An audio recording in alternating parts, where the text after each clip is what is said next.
नमस्कार, मैं हूं महक शर्मा और इस वक्त आप ये सीधी तस्वीरें देख रहे हैं हरियाणा के करनाल से, जहां पर इस वक्त आप देख सकते हैं कि जिला प्रशासन करनाल और उसके साथ साथ करनाल के सभी मीडिया कर्मियों की यहां पर मासिक मीटिंग रखी गई है। और अब आप देख सकते हैं इस मीटिंग में करनाल के जो डीसी हैं निशांत कुमार यादव और करनाल के एसपी हैं गंगाराम पुनिया, वो इस मीटिंग में पहुंच चुके हैं और अब इस मीटिंग की शुरुआत की जाएगी।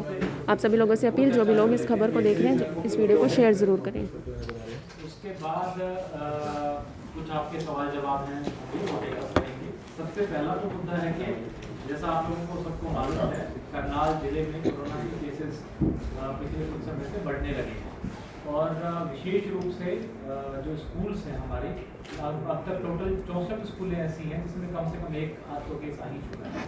टोटल जिले में अभी 750 के करीब एक्टिव केस हैं, लेकिन 64 स्कूल्स ऐसी हैं जिनमें मिनिमम एक स्कूल तो मिला है, बच्चों केस तो मिला है बच्चों का, स्कूली स्टूडेंट्स का। तो इसमें आज माननीय मुख्यमंत्री जी के द्वारा भी सभी जिलों की वीडियो कॉन्फ्रेंसिंग के तहत मीटिंग ली गई और फिर जिला प्रशासन में हमने भी सारे के सारे ड्यूटी मजिस्ट्रेट्स की और एसएचओस की बैठक करके उचित दिशा निर्देश दिए हैं। उनमें एक तो ये है कि हमने टोटल 17 टीमें बनाई हैं, जो हमारे जिले में टोटल गवर्नमेंट और प्राइवेट स्कूल मिला के 780 स्कूलें हैं। तो ये 17 टीमें उन 780 स्कूलों की चेकिंग करेंगे और कोशिश करेंगे कि 5 दिन के अंदर अंदर हम सारी की सारी स्कूलों को एक बार कवर कर दें, जिसके तहत हम ये चेक करेंगे कि बच्चों को मास्क दिए जाते हैं नहीं दिए जाते हैं, चाहे सरकारी स्कूल हो या प्राइवेट हो। ये अनिवार्य है कि बच्चे मास्क पहन के बैठेंगे और स्कूल प्रशासन, अगर बच्चे नहीं पहन के आते मास्क तो स्कूल प्रशासन उनको उपलब्ध कराएगा। तो मास्क पहनना एक चीज़ देखेंगे, सैनिटाइजर्स का इस्तेमाल हो रहा है नहीं हो रहा वो देखेंगे, तो सोशल डिस्टेंसिंग होनी चाहिए। ये सारी चीज़ें देख करके जहाँ जहाँ भी गलतियाँ पाई जाएंगी वहाँ पे फिर हम उनको स्कूल प्रशासन को नोटिस देंगे, डिजास्टर मैनेजमेंट एक्ट में भी और आईपीसी में। इसके अलावा जितने भी हमारे आजकल काफ़ी सोशल फंक्शन आयोजित होते हैं, चाहे वो शादियाँ हों, मैरिजेस हों, या आने वाला होली का समय है तो होली मिलन के काफ़ी सारे कार्यक्रम आयोजित होने हैं। पीछे शिवरात्रि थी, इसके आने वाले समय में नवरात्रे आएंगे, फिर बैसाखी आएगी। तो जितने भी सोशल फंक्शन हैं इसमें विशेष रूप से आयोजक की जिम्मेदारी रहेगी कि कोविड रिलेटेड प्रोटोकॉल्स निश्चित रूप से फॉलो हों। अगर नहीं होंगे तो ये हमारी 17 टीमें जा जाके वहाँ पे चालानिंग करेंगी और वहाँ पे उनके खिलाफ कार्रवाई भी करेंगी। चालानिंग पे हम विशेष रूप से फोकस करेंगे। सभी टीम्स को बाकायदा मैं कहूँगा टारगेट्स दिए गए हैं कि उन्हें रोड पे खड़े रहना है पूरे टाइम, लोगों को चालानिंग करनी है, फंक्शंस में भी जाना है। सैम्पलिंग पे हम जोर दे रहे हैं, लगभग 2000 टेस्ट हम आज के दिन में कर रहे हैं। कोशिश करेंगे इसको बढ़ा के 2500 से 3000 तक लेके जाएंगे। अगला हमारा फोकस वैक्सीनेशन है। जिले में लगभग 51,000 लोगों को टीका कोरोना का लग चुका है और अब हमारा जो फोकस है वो सीनियर सिटीजन है, यानी 60 साल से ऊपर के जो लोग हैं। सोमवार को, हर सोमवार को वैक्सीनेशन डे मनाया जाएगा, जिसमें पूरी कोशिश रहेगी कि ज़्यादा से ज़्यादा सीनियर सिटीजन को टीके लगें। तो इस सिलसिले में हमने जो पिछला सोमवार गया इसको 10,500 टीके लगाए थे। इवन कल बृहस्पतिवार को भी 9,500 टीके हमने लगाए हैं सीनियर सिटीजन को। एक तो मेरी सभी लोगों से आग्रह रहेगी कि लगभग 70 से अधिक हमने सरकारी केंद्रों में, स्वास्थ्य केंद्रों पे वैक्सीनेशन सेंटर बनाए हैं, 20 के करीब प्राइवेट सेंटर्स भी हैं। तो इन सब जगह जो भी 60 साल से ऊपर का हो तुरंत कोरोना की डोज लेके जाए। साइंटिफिकली प्रूवन है, सब लोगों ने लगा लिया है, माननीय प्रधानमंत्री जी ने भी, सभी लोगों ने, हमने खुद भी वैक्सीन लगाई है, पूरी तरह से सुरक्षित है, उसमें किसी भी प्रकार से डरने की आवश्यकता नहीं है। इसके अलावा एक जो नई चीज़ है वो अभी चूँकि प्रोक्योरमेंट का सीज़न शुरू होने वाला है, फसल तो खरीद का सीज़न शुरू होने वाला है, तो उसमें एक तो मैं सब लोगों से आग्रह करूँगा जो किसान भाई हैं कि मेरा फसल मेरा ब्यौरा पोर्टल पे अपना की फसल की रजिस्ट्रेशन करवा दे। पोर्टल दोबारा से खोला जा रहा है, अगर उसमें कोई भी किसान अगर रजिस्ट्रेशन नहीं कराता है तो उसकी फसल की खरीद नहीं की जाएगी या सबसे अंत में की जाएगी, उसको परेशानी भुगतनी पड़ेगी। इसके अलावा सरकार का जो है इस बार कॉल भी है कि किस स्मूथ तरीके से प्रोक्योरमेंट करनी है और जो किसान है सीधा उनके खाते में पैसे डालने हैं, तो प्रशासन उसके लिए पूरी तरीके से तैयार है। अब कुछ महत्वपूर्ण जो प्रोजेक्ट्स हैं जो करनाल जिले के हैं, जो या तो शुरू किए गए हैं या कंप्लीशन के आधार पे, उसके बारे में मैं बता दूं। एक तो ईस्टर्न बाईपास हमारा प्रपोज्ड है, जो कि करण लेक्स के करीब से निकल के और फिर जो कुंजपुरा साइड से होता हुआ वापस से मधुबन जा करके मिलेगा और मधुबन से भी आगे मुनक रोड को टच करेगा। ये बाईपास बनने से पूरे के पूरे करनाल शहर के चारों तरफ की रिंग रोड की फॉर्मेशन कंप्लीट हो जाएगी इसका detailed project report national highway ने बना ली है और स्टेट गवर्नमेंट ने हाल ही में हफ्ते पहले ही इस पर अपनी स्वीकृति दे दी है। नेशनल हाईवे ने प्रोजेक्ट अपने हेड ऑफिस भेजा है। उम्मीद है कि हफ्ते 10 दिन में उसका अप्रूवल होने के बाद भूमि अधिग्रहण की प्रक्रिया शुरू हो जाएगी और उम्मीद है कि जून तक जो है इसका कार्य भी धरातल पे शुरू हो जाएगा। करनाल सभी करनाल वासियों के लिए बड़ी सौगात होगी। लगभग 1500 से 1600 करोड़ इसकी खर्चा आने की उम्मीद है। इसके अलावा एक RRTS कॉरिडोर जो है दिल्ली से करनाल RRTS कॉरिडोर है। अभी हफ्ते 10 दिन पहले NCR ट्रांसपोर्ट कॉर्पोरेशन की एक टीम के साथ मेरी बैठक हुई थी और उसमें जो RRTS कॉरिडोर है उसके डिटेल चर्चा हुई। उन्होंने वो कॉरिडोर पहले सिर्फ पानीपत तक लिमिटेड था, उसके बाद जो है उसको करनाल में माननीय मुख्यमंत्री जी के प्रयासों के द्वारा बढ़ाया गया है। तो उन्होंने जो ट्रांसपोर्ट कॉर्पोरेशन है NCR ट्रांसपोर्ट कॉर्पोरेशन, उन्होंने लैंड सर्वे का काम पूरा कर दिया है। प्राइमरी 3 स्टेशन उसके प्रपोज्ड हैं। पानीपत तक तो दिल्ली से पानीपत 17 स्टेशन थे। पानीपत से करनाल 3 स्टेशन प्रपोज्ड हैं। एक तो घरौंडा में स्टेशन बनेगा, एक करनाल शहर के साउथ में बनेगा जो मधुबन साइड होगा और आखिरी स्टेशन होगा बलडी बाईपास पे करनाल नॉर्थ। और ये मेट्रो से लगभग काफ़ी इसकी जो एवरेज स्पीड आएगी वो 100 किलोमीटर पर आएगी, 10 किलोमीटर पर आवर आएगी। मेट्रो की दिल्ली मेट्रो की स्पीड अभी एवरेज 30 से 40 किलोमीटर पर आवर आती है। तो ये इससे जो दिल्ली के की जो डिस्टेंस है वो लगभग 1 से 1.5 घंटे में हम जो है पूरी कर सकते हैं। तो ये भी अगेन शहरवासियों के लिए बड़ी अच्छी सौगात निकल के आएगी। जो हमारी शुगर मिल है लगभग 270 करोड़ से उसका रेनोवेशन का और उसकी कैपेसिटी बढ़ाने का कार्य प्रगति पे था। वो कार्य लगभग पूरा हो गया है। हमारी कोशिश है कि 30 मार्च से यानी इसी महीने से उसका ट्रायल हम शुरू कर दें और लगभग 15-20 दिन के ट्रायल के बाद फिर उसका माननीय मुख्यमंत्री जी के द्वारा उद्घाटन कराएंगे।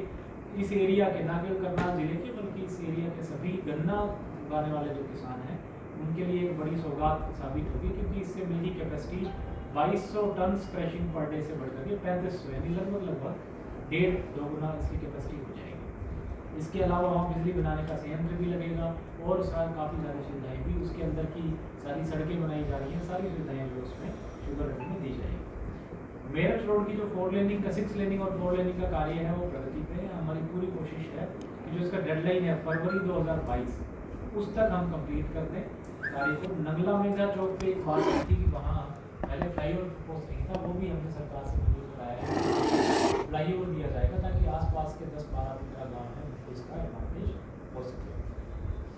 स्मार्ट सिटी के तहत करनाल शहर में स्मार्ट लाइट लगाने का टेंडर जो है पहली बार ही कैंसिल हो गया था, पार्टी पूरी नहीं आई थी, दोबारा से लगाया गया है। लगभग 1 हफ्ते बाद वो टेंडर खुलेगा। कोशिश रहेगी कि मार्च एंड तक उसका भी हम कार्य धरातल पे शुरू करा सकते हैं। एविएशन क्लब एक्सपेंशन का आपको सबको सूचना मिल गई होगी। सरकार के द्वारा जो उसका एक्सपेंशन है उसको मंजूर कर दिया है और उसके अंदर जो भूमि की खरीद हुई है किसानों से वो भी मंजूर कर दी गई है।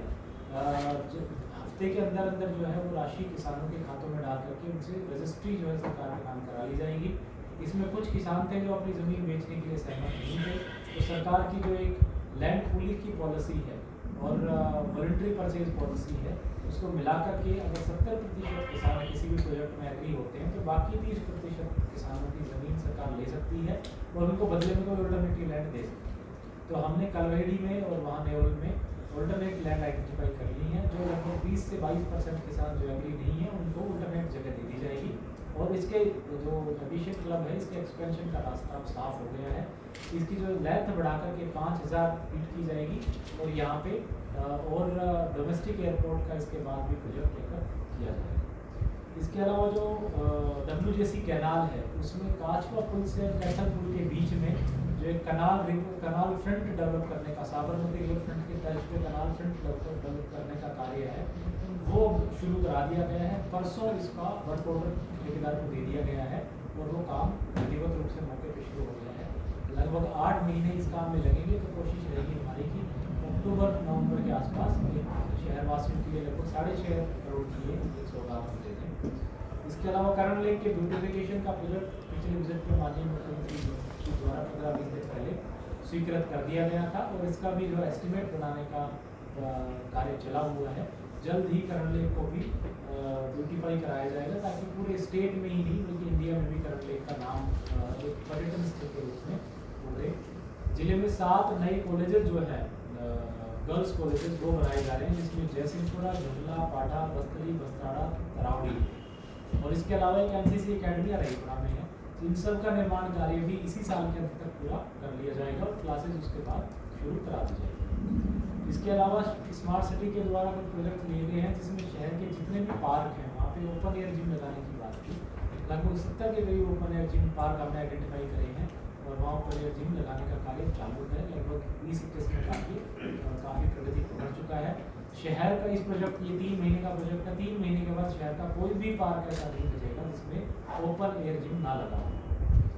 इसके अलावा जितने भी हमारे फ्लाईओवर्स हैं करनाल में, अगर मैं बात करूं नमस्ते चौक से लेकर के और बलडी बाईपास और उसके उधर फिर आगे इवन झिलमिल ढाबा के सामने जो फ्लाईओवर है, ये मिला के टोटल 7 फ्लाईओवर हैं। इन सब के रेनोवेशन का कार्य हमने स्मार्ट सिटी में लिया है और वो कार्य प्रगति पे है। नमस्ते चौक और देवलाल चौक पे कार्य अभी चल रहा है, बाकी चौकों पे भी काम जल्दी शुरू करा देगी। 6 महीने के अंदर अंदर सारे के सारे फ्लाईओवर इसको तैयार करा देंगे। तो ये मेजर हमारे डेवलपमेंटल और भी सूची काफ़ी लंबी है, जो कि मैं DPRO के थ्रू आप लोगों तक भिजवा दिया जाएगा। तो इस प्रकार से काफ़ी सारी जो विकास कार्य हैं वो करनाल में प्रगति पे हैं। एक विशेष विषय जो है, एक और एडिशनल पॉइंट जो सामने आया वो है कि 23 मार्च को जो शहीद भगत सिंह जी, राजगुरु और सुखदेव जी की जिस दिन उनको बलिदान उन्होंने दिया था, शहीद हुए थे, उनकी याद में शहीद दिवस मनाया जाता है। इस दिन हमारे करनाल की एक सामाजिक संस्था निफा के द्वारा संवेदना नाम के कार्यक्रम के तहत देश भर में ब्लड डोनेशन 1500 से ज़्यादा ब्लड डोनेशन कैंप लगाए जा रहे हैं और 90,000 से ज़्यादा ब्लड यूनिट्स कलेक्शन करने का लक्ष्य है।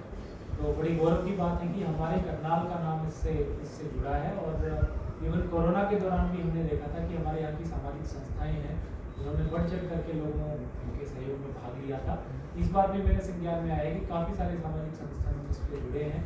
सब लोगों से मेरी अपील रहेगी कि बड़ी से बड़ी संख्या में इस ब्लड डोनेशन प्रोग्राम में भाग लें। करनाल में भी काफ़ी सारे प्रोग्राम्स, कैंप्स इस तरह के लगाए जाएंगे। एक विशेष वेबसाइट और मोबाइल ऐप भी इसके लिए डिज़ाइन की गई है। जो भी लोग ब्लड देंगे वो अपनी इन्फॉर्मेशन सारी के सारी उस पोर्टल पे देख सकते हैं। सर, एक अफवाह फैल रही है कि दोबारा से शनिवार और इतवार को लॉकडाउन लग सकता है। सोशल मीडिया पर व्हाट्सएप पे अफवाह फैल रही है, तो लोगों तक क्या मैसेज देना चाहेंगे कि इस तरह का कोई लॉकडाउन नहीं लग रहा? अभी सरकार का इस प्रकार से कोई भी प्रस्ताव नहीं है, लेकिन हालांकि ये अलार्मिंग जरूर है कि नंबर ऑफ जो केसेस हैं वो हमारे बढ़ रहे हैं। अभी तो हम एहतियात के तौर पे चेकिंग और चालानिंग पे ही निर्भर कर रहे हैं। अभी सरकार का इस तरह का कोई प्रस्ताव नहीं। सर, काफ़ी काम चल रही है सर, कुछ काम है जैसे बसंत विहार है, वहाँ काफ़ी और भी कुछ कॉलोनी है, वहाँ काम रुके हुए हैं सर, ठेकेदार काम नहीं कर रहे हैं, पैसों का अभाव बता रहे हैं। तो सर ये काम कब तक स्टार्ट हो जाएगा? बसंत विहार में विशेष रूप से डेफिशिएंट कॉलोनी के तहत सड़कें और गलियां बनने का कार्य चल रहे हैं। काफ़ी सारी गलियां, लगभग 15-16 गलियां हैं, कुछ काफ़ी सारी कंप्लीट हो चुकी हैं, कुछ बची हैं। मैं उन तक पिछले हफ्ते भी एक बार राउंड लेके देख के आया था। तो उसमें कुछ फंड्स की कमी थी, क्योंकि फाइनेंस डिपार्टमेंट में उनकी फाइल अटकी हुई थी। जब माननीय मुख्यमंत्री जी आए थे उससे पहले तो हमने उनको नोट भी कराया था और वो फंड जल्दी ही मंजूर करके हम इस कार्य को दोबारा से शुरू करेंगे। सर, इस मंडियों में जो है किस तरह की तैयारियां हैं मंडियों में? एक बात तो इस बार जो हर बार की से अलग होगा वो ये कि शेड्यूलिंग के आधार पे ही फसल खरीदी जाएगी। तो जिस भी किसान को और सभी किसानों को एडवांस में आने वाले सीजन में 1 अप्रैल से जैसे खरीद शुरू होगी तो महीने 1.5 महीने की शेड्यूलिंग सबको मैसेज कर दिया जाएगा मोबाइल पे। तो किसान को पता होगा कि कौन सी तारीख को कितने बजे किस मंडी में उसको अपने फसल लेके आने का, और गेट पे वो मैसेज चेक करा के ही फसल खरीदी जाएगी।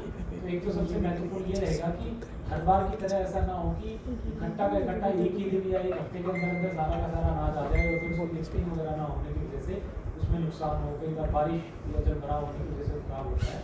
तो अब शेड्यूलिंग के हिसाब से खरीदी जाएगी ताकि उसमें कोई भीड़ भाड़ ना हो, अच्छे तरीके से अच्छी व्यवस्था के साथ फसल खरीदी। सर, हर सीजन में देखा जाता है, चाहे धान का सीजन हो चाहे गेहूं का हो, कि कुछ भ्रष्ट अधिकारी, चाहे मंडी अधिकारी हो, DFSC के हो, दूसरे डिपार्टमेंट्स के हो, वो कहीं ना कहीं अपनी जेबें गर्म करने में रहते हैं। हर बारी मामले भी दर्ज होते हैं। पिछली बार भी जो है फर्जी गेट पर डाला, जब आयुष सिन्हा जी ने वहाँ पर रेड की, इस तरह का पाया गया। कार्रवाई आगे क्या हुई क्या नहीं हुई तो आपने देखना बेहतर है, लेकिन सबसे बड़ी बात है कि अगली बार इस सीजन में बिल्कुल इस तरह का काम ना हो, तो उसको लेकर कितनी तरह से अलर्ट है। क्योंकि हर बार ही अधिकारी कहीं ना कहीं सरकारी राजस्व को चूना लगाने की कोशिश करते हैं, चाहे राइस मिलर्स के साथ सांठगांठ हो, चाहे अनाज मंडी के आड़तियों के साथ सांठगांठ हो, या कुछ व्यापारियों के साथ सांठगांठ हो जो इस तरह का कारोबार कर रहे हैं, और वो सालों से चलता आ रहा है। इसमें 2 मुख्य मुद्दे हैं। एक तो जो हम चेक करेंगे कि जो भी दागी कर्मचारी अधिकारी हैं जिन पे पहले भी एलिगेशंस रहे हैं या जिनकी इंक्वायरियाँ रही हैं, FIRs रही हैं, उनको हम जो पब्लिक डीलिंग वाली पोजीशंस हैं यानी जो मंडियाँ हैं या PDS की जिम्मेदारी है वो नहीं देंगे। दूसरा, आमतौर पे जो इनफैक्ट पिछली बार ही हमने गड़बड़ी पकड़ी थी वो थी गेट पास की, कि किसान के पास जैसे मैंने बताया मैसेज था नहीं कि उस दिन उसको धान लेके आना है, और उसके बिना किसी मैसेज के भी गलत जो है गेट पास काट करके उसकी एंट्री करा ली। तो इस बार हम इस पर बिल्कुल सख्ती बरतेंगे, इसके लिए CCTV कैमरे लगेंगे, और मंडी के अलावा इंडिपेंडेंट अधिकारियों की इस बार हम ड्यूटी लगाएंगे जो कि ना तो मंडी बोर्ड से होंगे ना ही फूड एंड सप्लाई से होंगे, वो किसी थर्ड डिपार्टमेंट के अधिकारी होंगे, चाहे वो एजुकेशन डिपार्टमेंट के हों, चाहे वो पंचायत डिपार्टमेंट के, किसी भी विभाग के हों। उनकी ड्यूटी लगेगी इंश्योर करने के लिए कि बिना गेट पास के किसी को एंट्री ना हो। सर यूपी के किसानों के लिए जाएगी इस बार? अपने आप ऑब्जेक्ट किया कि हमारे टीचर्स का जो परिवार पहचान पत्र वेरिफिकेशन में, बल्कि मैं इनफैक्ट ये अच्छा पॉइंट आपने रेज किया, मैं बताना भूल गया, 1 अप्रैल से मुख्यमंत्री अंत्योदय परिवार उत्थान योजना जो है माननीय मुख्यमंत्री जी शुरू कर रही है। उसमें जो भी बहुत ज़्यादा नीडी लोग हैं, ज़रूरतमंद लोग हैं, उनको सहायता दी जाएगी। उसमें सर पूरे प्रदेश के पास कुछ ऐसे परिवार आए हैं जिनकी इनकम एक मिनिमम लेवल से कम है, उनकी वेरिफिकेशन के लिए लोकल कमिटीज की ड्यूटी लगी है जिसमें BLO और टीचर्स भी विरोध कर रहे हैं सर। इनकी एक मांग थी कि ये हमें जो है टीचिंग का कार्य भी करना है, BLO का कार्य भी करना है, कोई रेम्यूनरेशन भी नहीं दिया जा रहा है एक्स्ट्रा, और हमसे काम लिया जा रहा है। इसमें सरकार ने 2 चीज़ें इस पे की हैं। एक तो ये कि इनका साल का 4,000 रुपये मेहनताना तय किया है ताकि इनको एक ऑर्डिनेटिव का मिले। दूसरा, सरकार ने जो कमेटी बनाई है उसकी डेफिनेशन वाइड कर दी है। अब उसमें कुछ और प्रकार के कर्मचारी अधिकारी भी लिए जा सकते हैं, तो अगर कहीं पे कोई BLOs की इशू है, शॉर्टेज है, कोई दिक्कत है, तो उनको रिप्लेस करके किसी और डिपार्टमेंट के अधिकारी को भी लेने का प्रावधान सरकार ने 2 दिन में किया है। फिर भी मेरी आग्रह रहेगी, क्योंकि अभी स्कूल्स में कार्य जो है वो सीज़न के बाद अभी बीच में छुट्टियाँ भी आएंगी, एग्ज़ाम्स का टाइम भी होगा, तो जो BLOs की जिनकी ड्यूटी है, क्योंकि हाउस होल्ड के घर को जानते हैं, सर्वे करते हैं, तो उनसे उचित माध्यम नहीं हो सकता, नंबर 1। नंबर 2, हर एक कमेटी को मुश्किल से 20 से 25 परिवार दिए गए हैं वेरिफिकेशन के लिए, तो मुझे नहीं लगता कि एक BLO के लिए 1 दिन का कार्य हो गया मुश्किल से 20-25 घर में जाकर वेरीफाई करना, तो ये विरोध करना मुझे नहीं लगता कि रिसेंटली 5 महीने पहले ही PWD डिपार्टमेंट, एजुकेशन डिपार्टमेंट को रिवाइज प्लान मिला था, but it is lying in the files. ये बिल्कुल मेरे नॉलेज में आ गया। इसका जो एक ब्लॉक है राईपुरा NCC एकेडमी, एक ब्लॉक तो इसका पूर्ण हो चुका है, दूसरा ब्लॉक में जो रिवाइज एस्टीमेट है वो हमने भी सरकार के स्तर पर बात की है, बजट सेशन की वजह से कुछ व्यवस्थाएं थी, इसके बाद तुरंत इसको मंजूर करा के दूसरे जो फेज है इसका कार्य सर उत्तर प्रदेश के किसानों का इस बार होगी खरीदारी? सीमांत किसानों का जो है रजिस्ट्रेशन जो है, दो इसमें 2 मुद्दे हैं। एक तो खरीदारी सिर्फ उन्हीं किसानों की होगी शुरू में जो हरियाणा के रहने वाले हैं, जिनकी डोमिसाइल हरियाणा की है लेकिन जिनकी ज़मीनें उत्तर प्रदेश में पड़ती हैं। ऐसे किसानों को मान लीजिए सीमांत किसान हैं, तो उनकी खरीदारी की तो उनकी रजिस्ट्रेशन हमने करा दिया है, उसमें कोई दिक्कत नहीं है। रही बात वो किसान जो रहने वाले ही उत्तर प्रदेश के और उनकी ज़मीन उत्तर प्रदेश में है, उनकी सरकार पहले हरियाणा की फसल खरीदने के बाद एक डेट तय करेगी, उस पर उनकी खरीदारी। आज भी लोगों को प्रॉब्लम आ रही है कि उनकी एरिया को पिक नहीं कर पा रहे हैं, आज भी रजिस्ट्रेशन में प्रॉब्लम है, उसको लेकर कुछ जगह इश्यूज आई है, विशेष रूप से वो जगह जहाँ जो यमुना के किनारे का एरिया है उसमें काफ़ी सारी ज़मीन श्यामलात लैंड है, और श्यामलात लैंड पे इंडिविजुअल जो लोग हैं वो बात करते हैं, ऐसे में वो पोर्टल अलाउ नहीं करता क्योंकि पोर्टल में श्यामलात लैंड सरकारी लैंड समझी जाती है।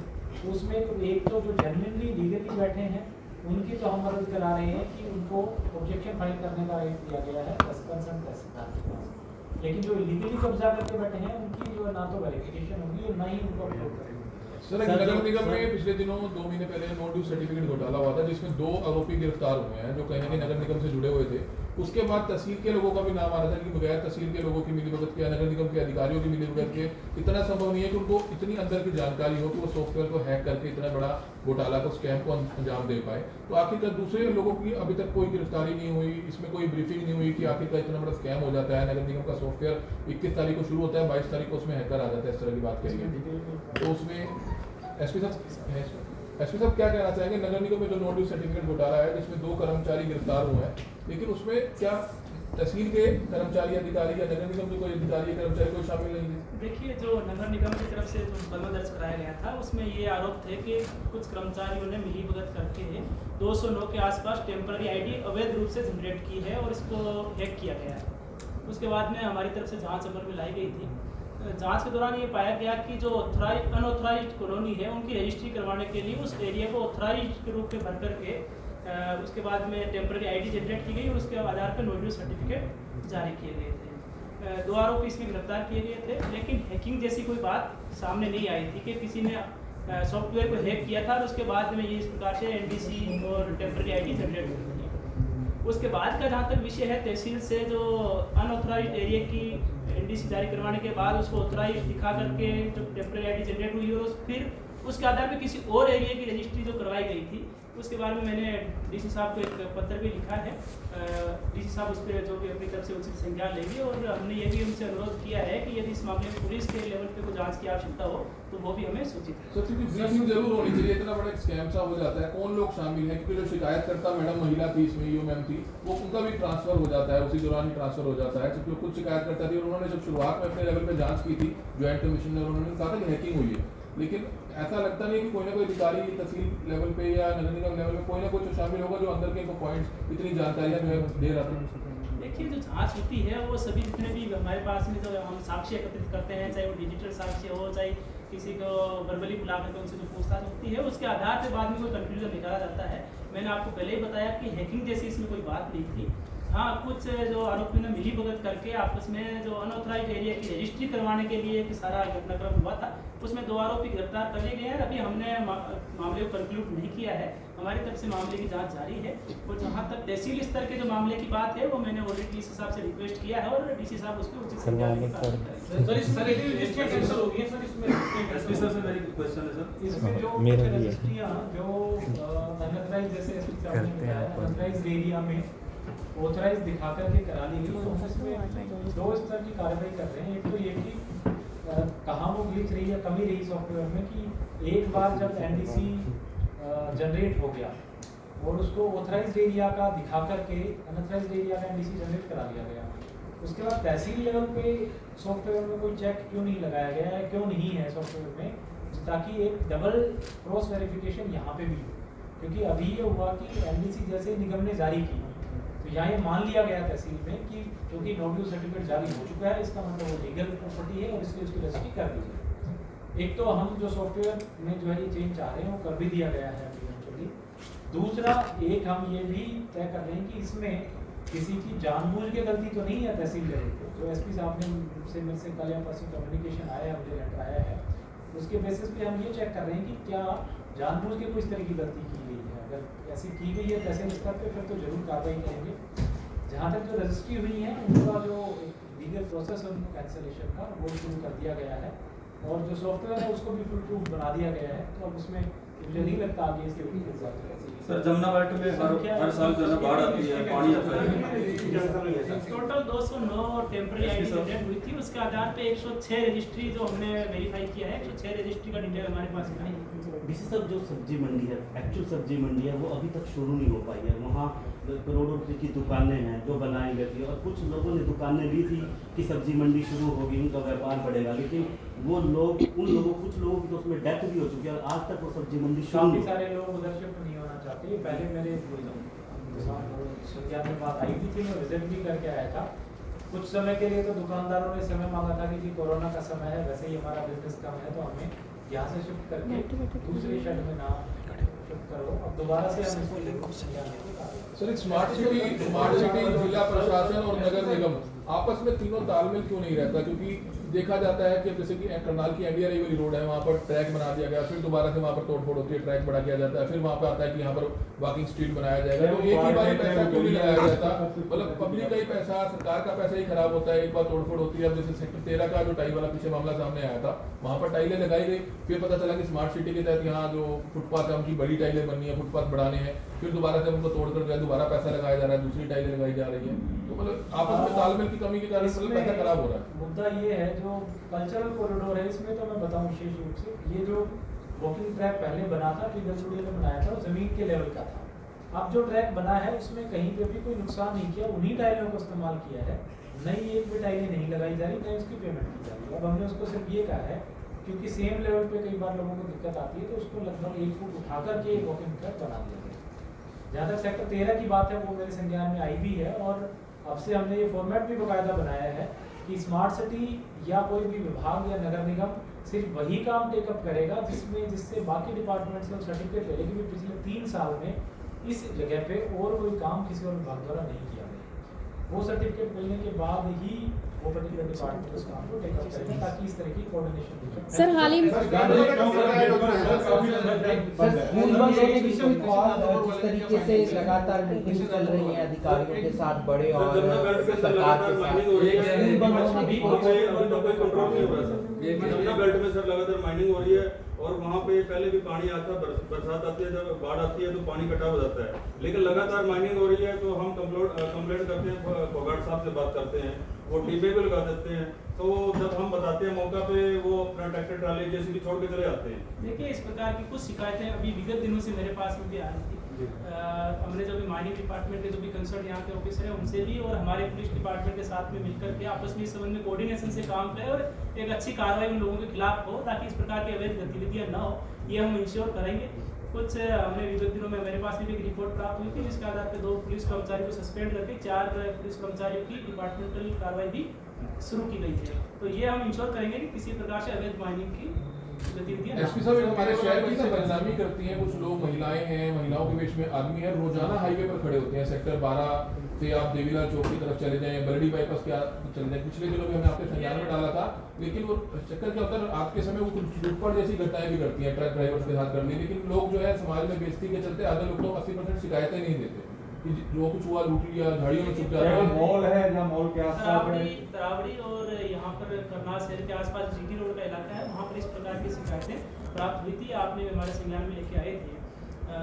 हमने बाद में पुलिस की वहाँ पर पेट्रोलिंग भी बढ़ाई थी, लेकिन अभी तक उसमें संबंध में हमें कामयाबी हासिल नहीं हो पाई। तो हम ये इंश्योर करेंगे कि खास तौर पर रात के समय जो ट्रक ड्राइवर जो सड़कों के किनारे ट्रक खड़े करके अपने आराम से करते हैं, उनसे कोई लूटपाट की घटना ना हो, और इस संबंध में एक अंकुश लगाया जा सके। इसमें जो भी उचित कदम उठाए जाने होंगे वो। जादवपुर वाले में क्या फाइंडिंग्स हैं?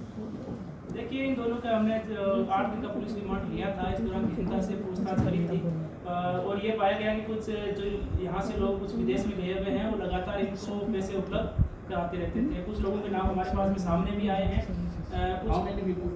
अभी तक 3 लोगों के नाम सामने आए हैं। हम उनका ये भी पता करवा रहे हैं कि उनका पुराना क्रिमिनल रिकॉर्ड क्या है, और वो जो पासपोर्ट लेकर के यहाँ से विदेश भागने में कैसे कामयाब हो पाए। तो उस संबंध में हमारी अभी जांच चल रही है, हमने अभी उसको कंक्लूड नहीं किया है। लेकिन जिन्होंने भी इन लोगों को प्रत्यक्ष या अप्रत्यक्ष तौर पे सहायता की है अपराध यहाँ पे अपराध करवाने में, उन सभी के खिलाफ हम सुनिश्चित करेंगे। तो रिमांड के दौरान सर कृष्ण दादूपुर इन्होंने ये भी बताया कि बबली अजंतली, नरेश अजंतली के परिवार को गांव के कुछ लोग मुखबिरी करते थे, लगातार लोकेशंस बताते थे। देखिए, अभी 2 लोगों को हमने और पकड़ा भी है, जिनसे ये सामने आया कि वो लगातार यहाँ पर रैकी कर रहे थे। जो नरेश अभी जुडिशियल कस्टडी में अंदर है, और एक रोमिल नाम के व्यक्ति जो उनके रिश्तेदार हैं, उनकी हत्या करवाने की ये प्लान कर रहे थे। उन दोनों लड़कों को पकड़ा भी गया है, जो कृष्ण दादूपुर की शहर पे यहाँ पर भेजे गए थे। इसके अलावा भी जिन्होंने बबली हत्याकांड में या पिंटू हत्याकांड में जिन्होंने भी प्रत्यक्ष तौर पे या प्रत्यक्ष तौर पे कोई मुखबिरी पहुंचाई हो या आर्थिक रूप से मदद की हो, जिससे इस अपराध को अंजाम देने में वो कामयाब हो पाए, उनके खिलाफ भी वो गाँव के रहने वाले जो दोनों पकड़े। देखिए, जैसा मैंने अभी बताया, वो बाहर के रहने वाले हैं, लेकिन अभी भी हमने मामले को कंक्लूड नहीं किया है। अभी हमारी जांच उस मामले को चल रही है।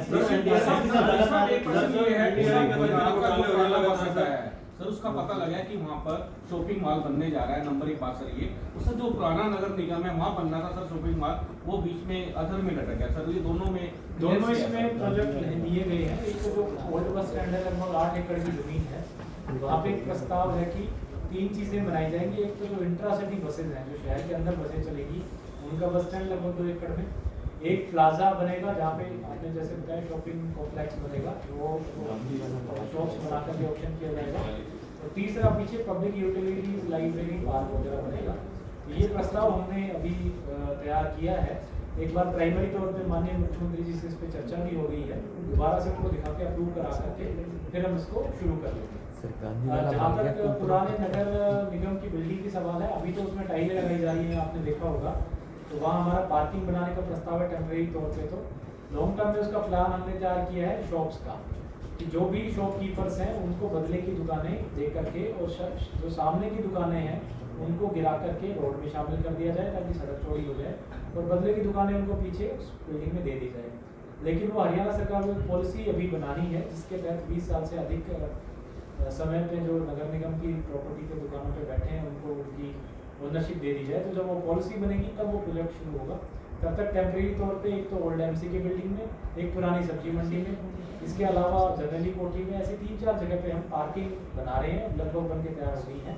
1 अप्रैल से हम कुछ सड़कों को, उसके लिए मैं बाकायदा अलग से प्रेस ब्रीफिंग करूँगा, तो कुछ सड़कों को हम नो ट्रैफिक जोन डिक्लेयर करके, और उन पार्किंग में ही चाहे वो दुकानदार हो चाहे खरीदार हो, वो उस पार्किंग में ही अपनी गाड़ी खड़ी करें, ताकि हमारी जो मेनली मार्केट्स हैं, करंट गेट मार्केट है और भी मार्केट है, उनकी जो सड़कें खुली खुली हो सकें और उसको हम तरीके से यूटिलाइज। सर जिन राइस मिलर्स की करोड़ों रुपए की देनदारी है, उनके कुछ राइस मिलर्स को जो है सील भी किया गया, कुछ को नोटिस भी दिया गया, तो अब तक कितने राइस मिल सील किए जा चुके हैं? इसमें मुझे एग्जैक्ट फिगर तो नहीं ध्यान होगा, लेकिन अच्छी खासी रिकवरी हमें आ गई है। और आज भी बल्कि रेवेन्यू की मीटिंग में मैं ब्रीफिंग कर रहा था, लगभग 50 करोड़ के करीब की जो हमने कुर्की की कार्रवाई प्रोसेस में रखी हुई है, जिसको करके हम वसूली करेंगे। तो इसमें किसी भी की टेंडेंसी होगी उसको छोड़ा नहीं जाएगा, उसको कुर्की करके वसूली करेंगे। सर एनडीआरआई के अंदर लगातार घोटाले सामने आ रहे हैं। पीछे मिर्ची घोटाला हुआ था, वो नकली रैपर पकड़े गए, गेट से जो है बचपन से रैपर बाहर हो गया और उसमें नकली की इस्तेमाल करके बेचा गया। उससे पहले दूध के अंदर जो मिलावटखोरी का काम था, वो अधिकारी था सुरेंद्र, उसके ऊपर कोई कार्रवाई नहीं हुई है, अभी तो कोई कार्रवाई नहीं आई है। जब मीडिया उनसे बात करना चाहती है तो वो बात नहीं करने देते। एनडीआरआई ने गेटकीपर को बोला कि मीडिया को अंदर ना आने दिया जाए। इसमें जो एनडीआरआई डायरेक्टर हैं, मैं उनसे मैटर को टेक अप करके इसको सॉल्व सर कोरोना की बात हुई है, तो मैंने सुना है कि कोरोना वैक्सीनेशन के पहले टीके लगने के बाद भी कोरोना हो गया है, तो लोग दूसरी तरफ मान नहीं रहे हैं। तो सरकार या प्रशासन क्या कुछ कर रही है, कड़े नियम बना रही है कि इसको कंट्रोल किया जा सके? देखिए, इसमें मेनली तो फोकस करेंगे चालानिंग पे और चेकिंग पे। जो भी प्लेसेस हैं, मार्केट प्लेसेस हैं, रिलीजियस प्लेसेस हैं, वहाँ पे चालानिंग भी हो, मास्क का इस्तेमाल हो। अगर हम ये करते हैं तो जैसे जैसे टीके लगते जाएंगे, हमारी कोशिश रहेगी कि लगभग सीनियर सिटीजन 1.5 लाख के करीब है हमारे ज़िले में, आने वाले 1 महीने में सबको कवर कर लेंगे। अब हम धीरे धीरे करके गांव कवर करते जा रहे हैं। कई सारे गांव हमने पूरे के पूरे कवर कर लिए, नीलोखेड़ी का, आश्रम का, जहाँ पे एक भी बुजुर्ग नहीं था जिसको टीका ना लगा। तो सबसे पहले 1 महीने में हम सीनियर सिटीजन्स को कवर कर देंगे। उसके बाद सरकार की जो नेक्स्ट गाइडलाइंस आएंगी, तो जब तक सबकी वैक्सीनेशन कंप्लीट नहीं हो जाती तब तक हमें प्रिकॉशंस बरतने की जरूरत है। रामनगर की और रेलवे रोड की जो कनेक्टिविटी है सर, फुट फ्लाईओवर ब्रिज जो बनना है सर, उसका काम बड़ा धीमे चल रहा है सर। सर कब तक पूरा हो जाए? इसका मैंने रिव्यू किया है, अप्रैल में इसकी डेट रखी है, कोशिश करेंगे अगले महीने के अंत तक इसको। सर एक कल कानून पास हुआ है विधानसभा में कि आंदोलनकारियों से जो है नुकसान की भरपाई होगी, तो उसको लेकर किस तरह से प्रशासन अब तैयार रहेगा और लोगों से क्या अपील करने की, अगर कोई भी सरकारी संपत्ति या निजी संपत्ति को नुकसान पहुंचाता है किसी भी आंदोलन के दौरान, तो उसी से भरपाई होगी उसको? बिल्कुल, इसमें कानून में कई सारे प्रावधान हैं। इसमें बाकायदा ये है कि जो उस एरिया का जो एसएचओ है वो असेसमेंट करके डिस्ट्रिक्ट मजिस्ट्रेट के थ्रू सरकार के पास रिपोर्ट भिजवा सकता है। कोई भी क्लेम कर सकता है कि मेरी प्रॉपर्टी का नुकसान है, और जो क्लेम कमिश्नर है वो उसका नुकसान की तय करके, और फिर जो नुकसान करता है उसमें सारे लोग आते हैं, जिसने डायरेक्टली नुकसान किया हो, जिसने लोगों को भड़का के नुकसान करवाया हो, उन सब लोगों को इससे वसूली के नोटिस निकाले जाएंगे। अगर वो पैसे नहीं जमा कराते हैं तो उनकी प्रॉपर्टी संपत्ति को कूट करके भी उससे वसूला जाएगा। सर एक पश्चिमी पश्चिमी अवैध गजब पीना पंजाब कर रहा है। अब सर कितने सालों में सर हाईवे पे हमारे सर एक सवाल लास्ट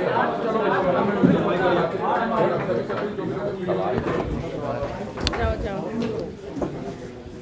तो आप देख सकते हैं अब जो मीटिंग है करनाल के डीसी निशांत कुमार यादव और करनाल के एसपी गंगाराम पुनिया, उनसे यहाँ पर मीडिया कर्मियों की हो चुकी है। आप सभी लोगों से अपील, जो भी लोग इस खबर को, इस वीडियो को देख रहे हैं, इसे साथ के साथ शेयर ज़रूर करें। धन्यवाद।